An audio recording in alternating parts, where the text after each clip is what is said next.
Hi friends, today's our topic is conditionals. Conditionals గురించి మనం ఈరోజు చెప్పుకుంటూ ఉన్నాము. కండిషనల్స్ అంటే ఏంటి? ఇక్కడ ఒకసారి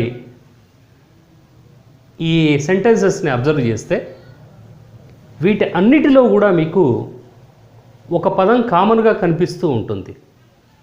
ఆ పదమే ఇఫ్.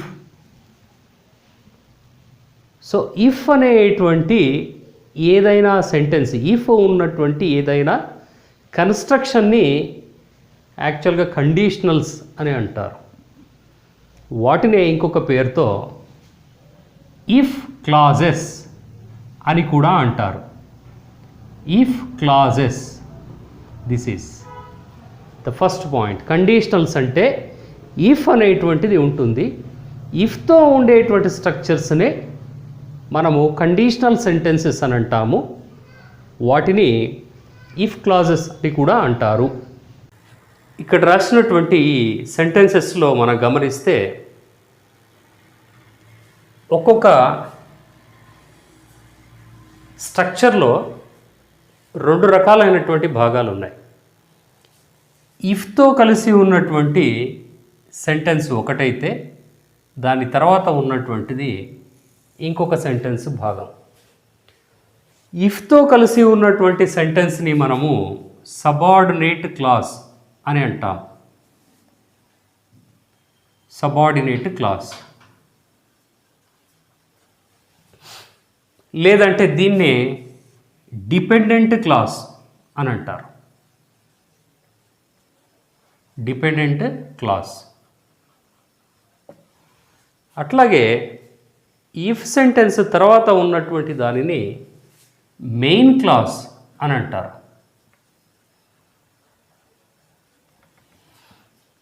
మెయిన్ క్లాస్ లేదా దీన్నే ఇండిపెండెంట్ క్లాస్.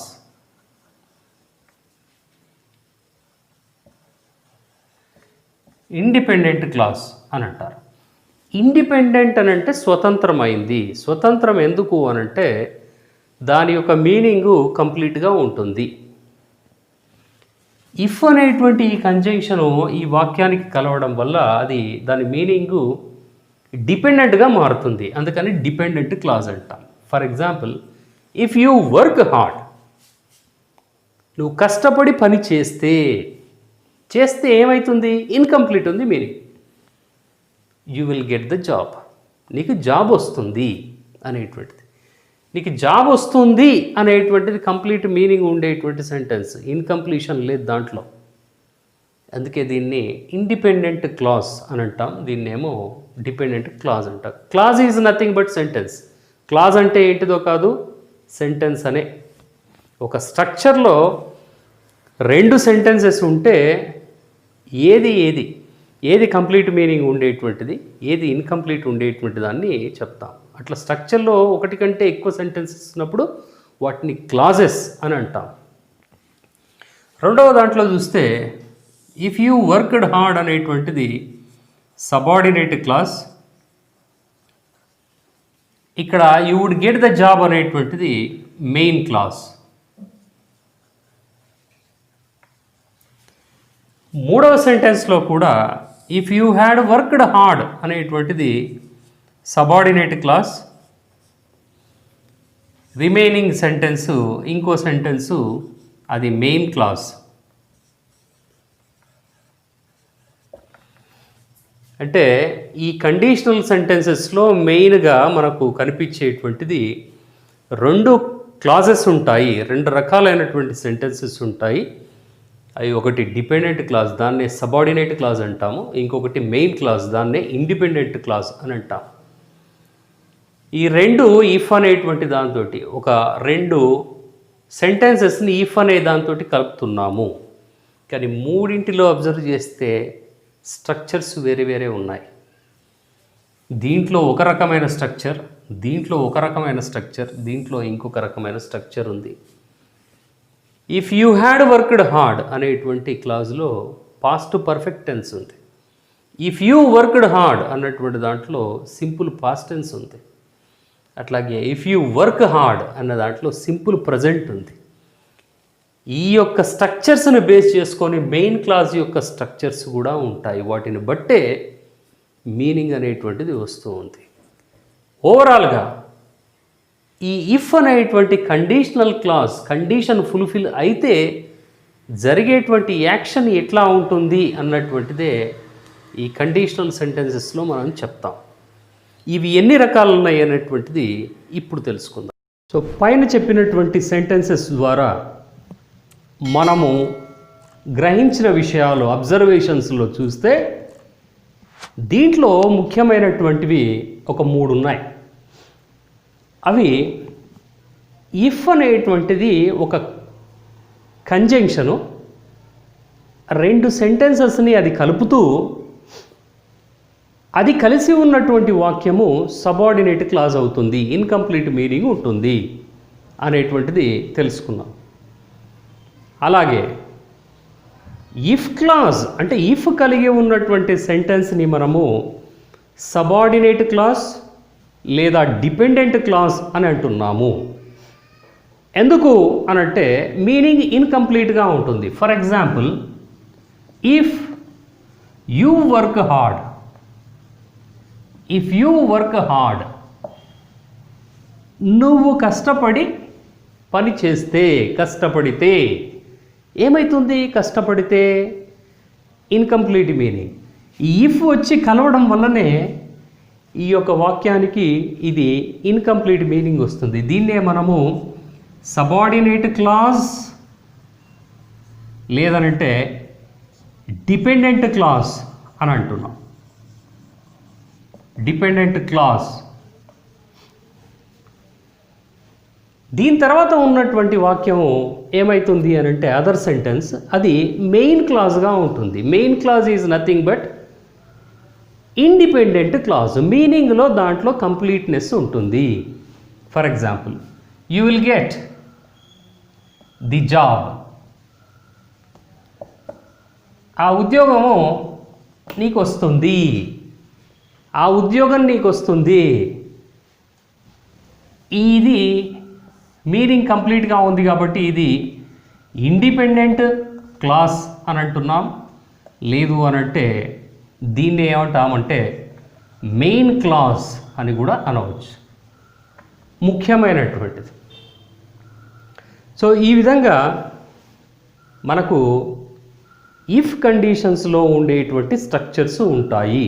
ఇఫ్ కండిషన్స్లో ఉండేటువంటి వాక్యంలో ఉండే అంశాలు ఉంటాయి అని మనం తెలుసుకున్నాం. వీటిలో ఈ ఇఫ్ కండిషనల్స్ అనేటువంటివి కొన్ని రకాలుగా ఉంటాయి. ఎందుకంటే పైన చూసినటువంటి సెంటెన్సెస్లో ఒక్కొక్క సెంటెన్స్లో ఒక్కొక్క రకమైనటువంటి స్ట్రక్చర్ ఉండేది, మీనింగ్ ఉండేది. అవి ఎట్లా ఏర్పడతాయి, వాటిలో ఉండేటువంటి రకాలు ఏంటిది మనం ఇప్పుడు చూద్దాం. కండిషనల్ సెంటెన్సెస్లో మనకు ముఖ్యంగా 4 రకాలు ఉన్నాయి.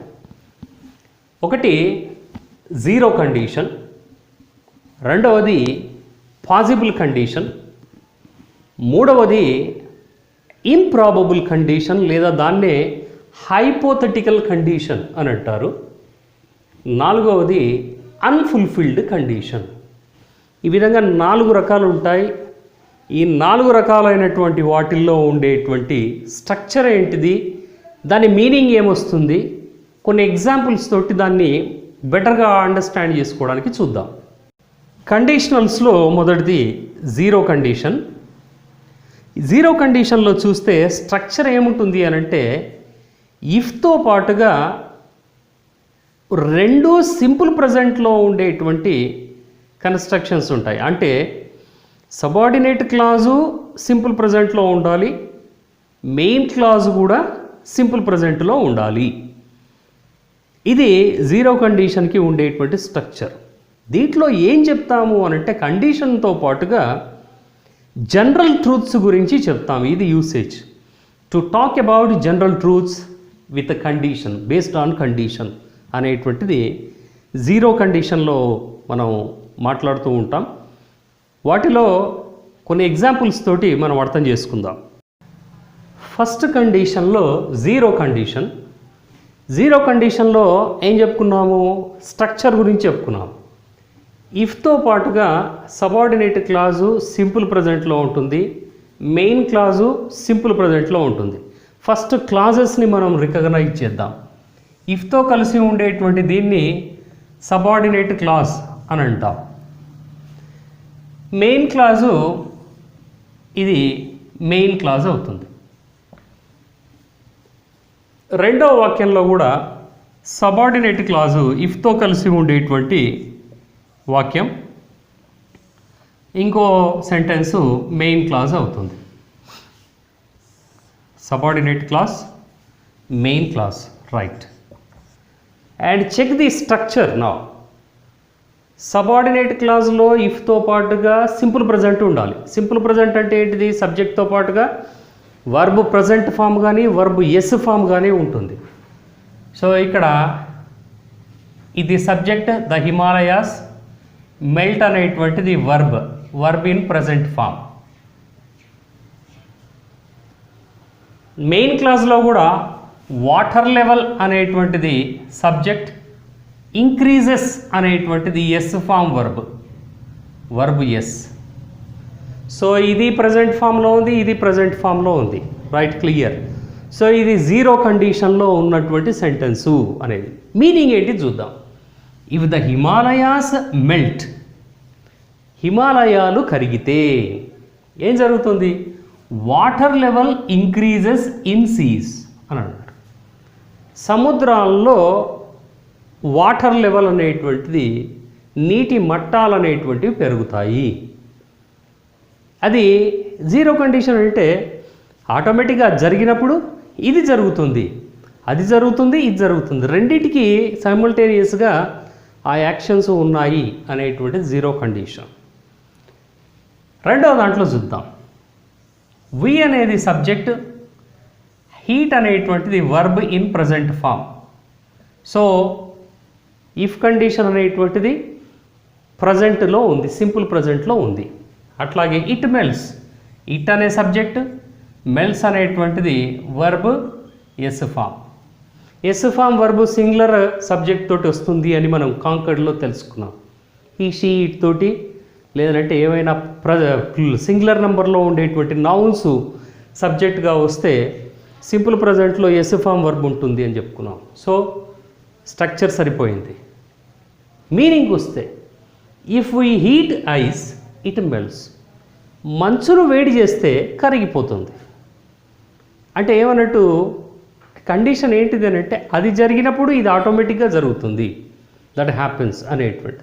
అందుకే ఈ జీరో కండిషన్లో ఇఫ్కి బదులుగా వెన్ అనేటువంటి కంజంక్షన్ కూడా వాడుకోవచ్చు.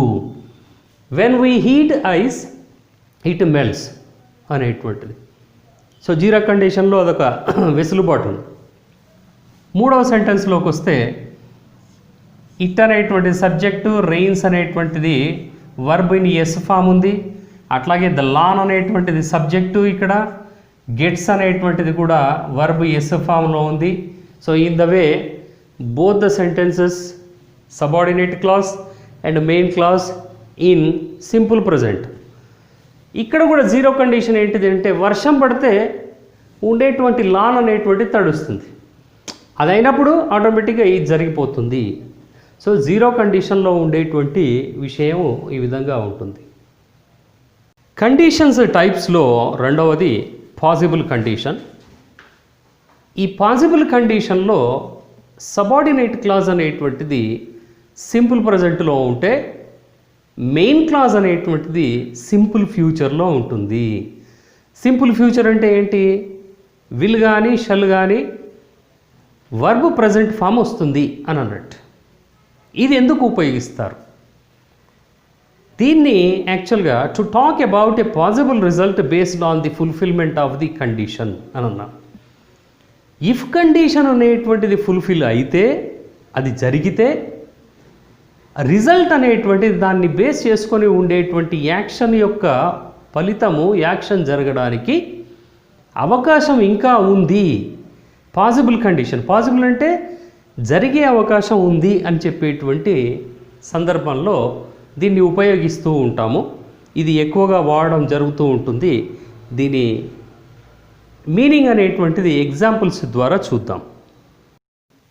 రెండవ కండిషన్ని పాసిబుల్ కండిషన్ అంటాము, లేదంటే ఓపెన్ కండిషన్ అని కూడా అంటారు. ఓపెన్ ఎందుకు అనంటే there is a scope to happen the action based on the fulfillment of a condition. Condition జరిగితే జరిగేటువంటి అవకాశం ఉంది, ఒక పని జరిగేటువంటి అవకాశం ఉంది. ఫస్ట్ స్ట్రక్చర్ని చూద్దాం.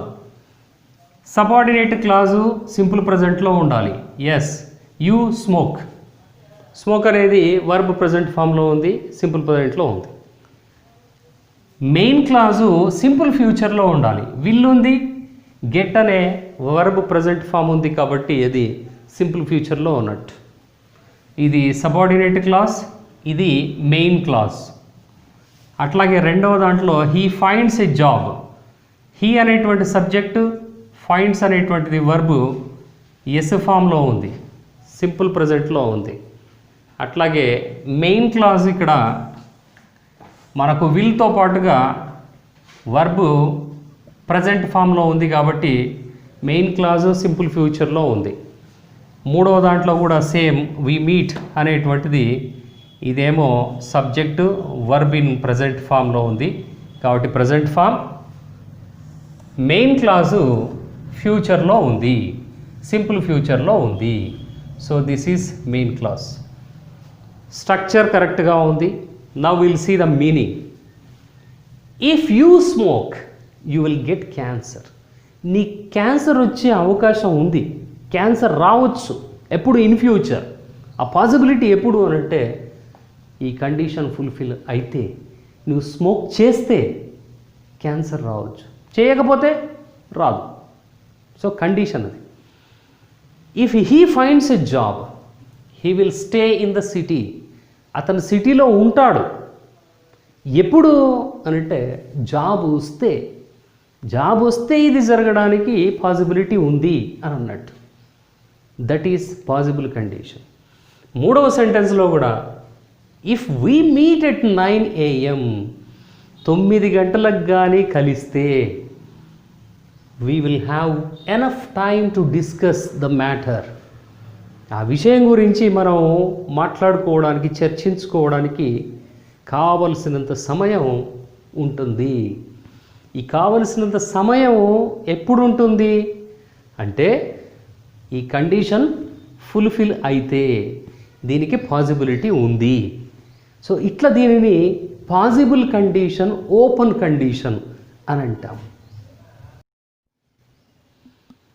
మూడవ కండిషన్ అనేటువంటిది ఇంప్రాబబుల్ లేదంటే హైపోథెటికల్ కండిషన్ అని అంటారు.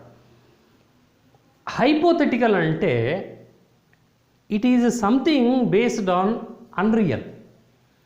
అంటే నిజం కానటువంటి ఒక ఆలోచన, నిజం కానటువంటి ఒక విషయం, అంటే జరగదు. Just for imagination. ఇంప్రాబబుల్ అని అంటున్నాం. అటువంటి అవకాశాలు ఉండవు, ఆ క్షణానికి అప్పటికప్పటికీ ఉండవు, కొన్నిసార్లు అసలుకే ఉండవు. ఈ యొక్క కండిషన్లో మనము మాట్లాడుతూ ఉంటాం. దీంట్లో స్ట్రక్చర్ అనేటువంటిది కొంచెము మనం కేర్ఫుల్గా గమనించాల్సింది. ఇఫ్ కండిషన్ అనేటువంటిది అంటే సబార్డినేట్ క్లాజ్ అనేటువంటిది సబ్జెక్టుతో పాటుగా వర్బ్ ఎప్పుడూ ప్లూరల్లో ఉండాలి. అంటే అది సబ్జెక్ట్ సింగులర్ సబ్జెక్ట్ అయినా, ప్లూరల్ సబ్జెక్ట్ అయినా, ఏదైనా సింగులర్ సబ్జెక్ట్ వచ్చినా కానీ వర్బ్ ప్లూరల్లోనే ఉండాలి అనేటువంటిది ఇక్కడ కండిషన్. ఈ స్ట్రక్చర్లో ఇంపార్టెంట్గా మనం గుర్తుంచుకోవాల్సింది. ఎక్కువ కాంపిటీషన్ ఎగ్జామ్స్లో కూడా అడుగుతూ ఉంటాడు దీన్ని. కాబట్టి ఆ వర్బ్ కూడా, ప్లూరల్ వర్బ్ కూడా ఎట్లా అంటే పాస్ట్ ఫామ్లో ఉండాలి అనేటువంటిది. సో ఈ స్ట్రక్చర్లో ఇఫ్ క్లాజ్ అనేటువంటిది ఎప్పుడు సబ్జెక్ట్తో పాటుగా ఇర్రెస్పెక్టివ్ ఆఫ్ సబ్జెక్ట్ నంబర్ ఎట్లా ఉండాలి అని అంటే వర్బ్ పాస్ట్ ఫామ్లో ప్లూరల్లో ఉండాలి అనేది. మెయిన్ క్లాజ్లో ఏమొస్తుంది అని అంటే subject plus would plus verb present ఫామ్లో ఉండాలి అనేది ఇంపార్టెంట్. సో ఈ విధంగా స్ట్రక్చర్ ఉంటుంది. ఈ స్ట్రక్చర్లో కొంత సబార్డినేట్ క్లాజ్ అనేటువంటిది డిఫరెంట్గా ఉంటుంది కాబట్టి మనం గుర్తుపెట్టుకోవాలి. ఇలాంటి దానిని ఎందుకు యూజ్ చేస్తారు అంటే just to say unreal impossible things, impossible actions, ఏవైనా మనం ఊహించుకోవడానికి మాత్రమే ఉండేటువంటివి, నిజంగా జరగనటువంటివి మనము ఈ యొక్క స్ట్రక్చర్లో కండిషనల్గా చెప్తాము. ఎగ్జాంపుల్ చూస్తే కొంచెం బాగా అర్థమవుతుంది. ఇంప్రాబబుల్ కండిషన్లో సబార్డినేట్ క్లాజ్ని మనము జాగ్రత్తగా అబ్జర్వ్ చేయాలి. ఎందుకనంటే సబ్జెక్ట్ సింగులర్ ఉన్నా ప్లూరల్ ఉన్నా మనకు కావాల్సినటువంటిది వర్బ్ ఎప్పుడు కూడా ప్లూరల్లో పాస్ట్ ఫామ్లో ఉండాలి అనేటువంటిది మనము ఇక్కడ గమనించాలి. సీ దట్ మెయిన్ వర్బ్స్కి పాస్ట్ ఫామ్లో సింగులర్స్ ప్లూరల్స్ అంటూ ఉండవు. ప్రాబ్లం అంతా ఎక్కడొస్తుంది అని అంటే బీ ఫామ్స్ కానీ డూ ఫామ్స్ కానీ హ్యావ్ ఫామ్స్ కానీ ఇవే సింగులర్స్ ప్లూరల్స్ ఉంటాయి కాబట్టి వాటిని పాస్ట్ ఫామ్లో చూసుకోవాలి. అందుకే ఫస్ట్ స్ట్రక్చర్లో చూడండి, ఇఫ్ ఐ వర్ యూ అని అంటున్నాం. ఐ అనేటువంటిది సింగులర్, కానీ వర్బ్ని ప్లూరల్లో తీసుకుంటున్నాం పాస్ట్ ఫామ్లో. ఇఫ్ ఐ వర్ యూ అంటే అర్థం ఏంటిది అని అంటే నేనే గనక నువ్వైతే. Is it possible? నేను నీవు కావడం అంటూ ఉంటుందా? ఉండదు. ఇమాజినేషన్ కోసం మాత్రమే మనం అప్పుడప్పుడు మాట్లాడతాం. నేనే గనక నువ్వైతే ఏం చేసేవాడిని? I would inform the police. పోలీస్కి ఇన్ఫార్మ్ చేసేవాడిని. అంటే నేను నీవు కాదు కాబట్టి పోలీస్కి ఇన్ఫార్మ్ చేయడం అనేది జరగదు. That is only for imagination. Okay, అప్పుడప్పుడు అనుకుంటూ ఉంటాం మనం ఇలాంటివి.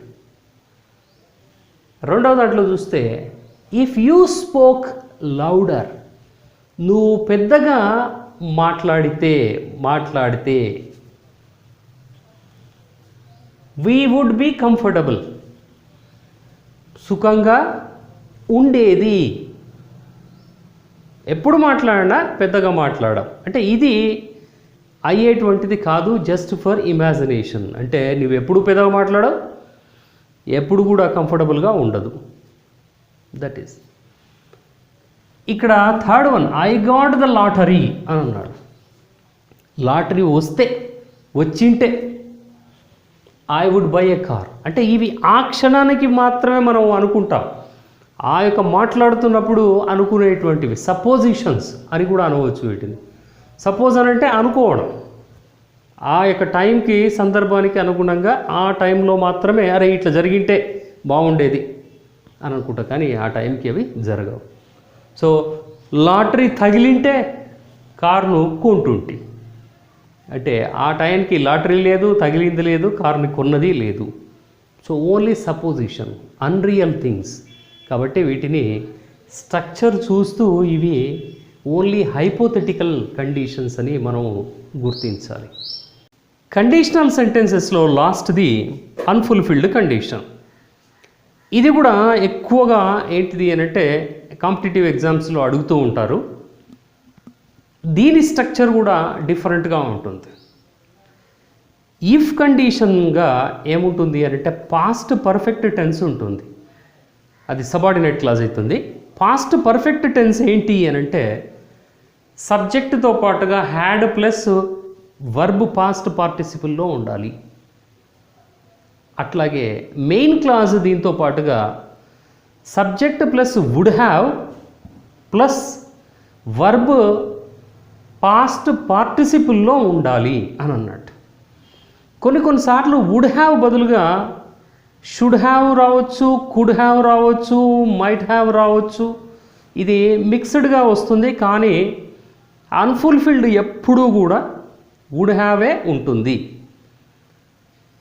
దీంట్లో ఉండేటువంటి టైటిల్ని బట్టి చూస్తేనే ఈ కండిషన్ ఏంటిదనంటే అన్ఫుల్ఫిల్డ్ అంటే అవకాశం ఉండి జరగనటువంటి సందర్భాలు, యాక్షన్స్ అని చెప్పుకోవచ్చు.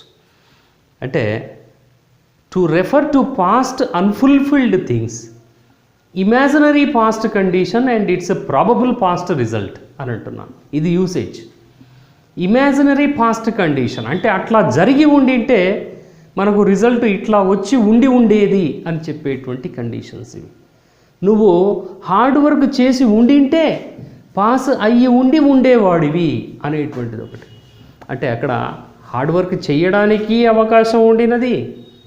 సో రిజల్ట్ మనకు ప్రాబబుల్ రిజల్ట్ ఎక్స్పెక్ట్ చేసినటువంటి రిజల్ట్ రావడానికి అవకాశం ఉండింది, కానీ రెండు కూడా జరగలేదు అన్నటువంటి మీనింగ్ దీంట్లో ఉంటుంది. ఎగ్జాంపుల్స్ చూద్దాం.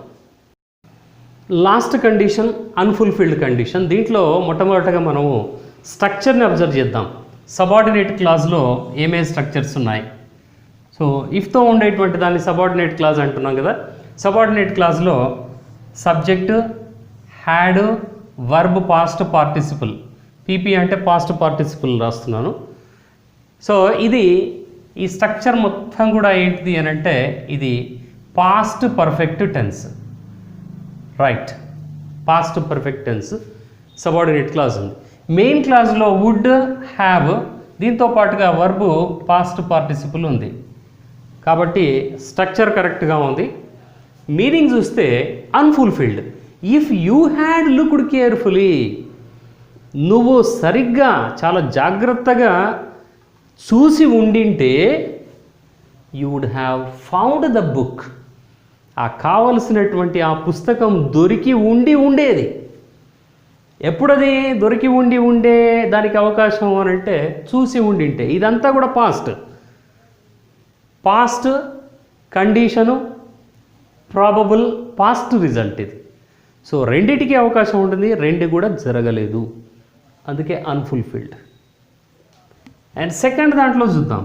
సెకండ్ సబార్డినేట్ క్లాస్లో కూడా షీ హ్యాడ్ ప్రిపేర్డ్, ఇది subject, had helping verb past పార్టిసిపుల్లో ఉంది. కాబట్టి ఇదంతా సబార్డినేట్ క్లాజ్ మొత్తం కూడా మనకు పాస్ట్ పర్ఫెక్ట్ టెన్స్లో ఉంది. Right, as per the structure subordinate clause కరెక్ట్గా ఉంది. మెయిన్ క్లాజ్లో చూస్తే would, have, answered, verb past పార్టిసిపుల్లో ఉంది. సో మెయిన్ క్లాస్ స్ట్రక్చర్ కూడా సరిగ్గా ఉంది. మీనింగ్ ఏంటి చూద్దాం. If she had prepared well, ఆమె సరిగ్గా ప్రిపేర్ అయ్యుంటే, బహుశా ఇంటర్వ్యూకు, ఎగ్జామ్కు, దేనికైనా కావచ్చు, సరిగ్గా ప్రిపేర్ అయ్యి ఉండింటే she would have answered all the questions, అన్ని క్వశ్చన్స్ని ఆన్సర్ చేసి ఉండేది. అంటే అన్ని క్వశ్చన్స్ని ఆన్సర్ చేయలేదు, సరిగ్గా ప్రిపేర్ కూడా కాలేదు అన్నటువంటి మీనింగ్ ఇక్కడ మనకు తెలుస్తుంది. ఈ లాస్ట్ కండిషన్ కూడా ఎక్కువగా మనకు ఎగ్జామ్స్లో, తర్వాత కాంపిటేటివ్ మేనర్లో కూడా అడగడం జరుగుతూ ఉంటుంది. కాబట్టి కండిషనల్ సెంటెన్సెస్ని మనం చూస్తూ ఉన్నప్పుడు ఇఫ్ ఉంది కదా అని చెప్పేసి we should not think that all the conditions are same. Conditions are 4 types. We have to first observe the structures in the condition. And what is the structure in the subordinate clause? Subordinate clause ante if ఉండేటువంటి. And what is the structure in the main clause? ఈ రెండింటిని మనం observe చేయాలి. ఇంకొక ముఖ్యమైన topic, ముఖ్యమైనటువంటి point ఏంటిది దీంట్లో అనంటే, ఇఫ్ క్లాజ్ని ముందు అయినా రాయవచ్చు, తర్వాత అయినా రాయవచ్చు. ఫర్ ఎగ్జాంపుల్ ఇదే సెంటెన్సెస్ని ఇట్లా కూడా రాయవచ్చు. You would have found the book. ఇక్కడ if you had looked carefully,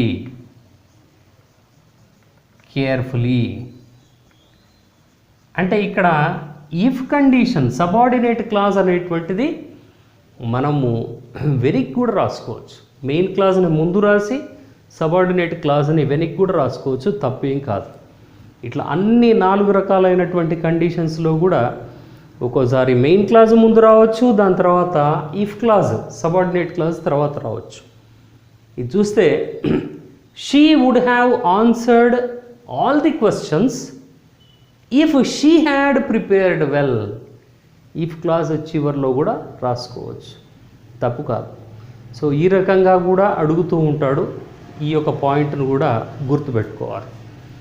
if క్లాజెస్ని మనం కరెక్ట్గా చేయాలి, కరెక్ట్గా అండర్స్టాండ్ చేసుకోవాలి అని అంటే ఆ 4 రకాలైనటువంటి కండిషన్స్లో స్ట్రక్చర్స్ని మనం కరెక్ట్గా అబ్జర్వ్ చేయాలి అనేటువంటిది దీంట్లో ముఖ్యమైనటువంటి పాయింట్. సో ఫ్రెండ్స్, ఇది ఈరోజు టాపిక్ కండిషనల్స్ అనేటువంటిది. ఈ యొక్క టాపిక్ మీకు నచ్చినట్లయితే, ఈ వీడియో మీకు నచ్చినట్లయితే సబ్స్క్రైబ్ చేయండి, బెల్ బటన్ నొక్కితే ఇక ముందు చేసేటువంటి అన్ని వీడియో లెసన్స్ వాటి యొక్క నోటిఫికేషన్స్ మీకు డైరెక్ట్గా వస్తాయి. మీకు నచ్చితే ఈ వీడియోని మీ ఫ్రెండ్స్ అందరికీ షేర్ చేయండి. Thank you for watching this video.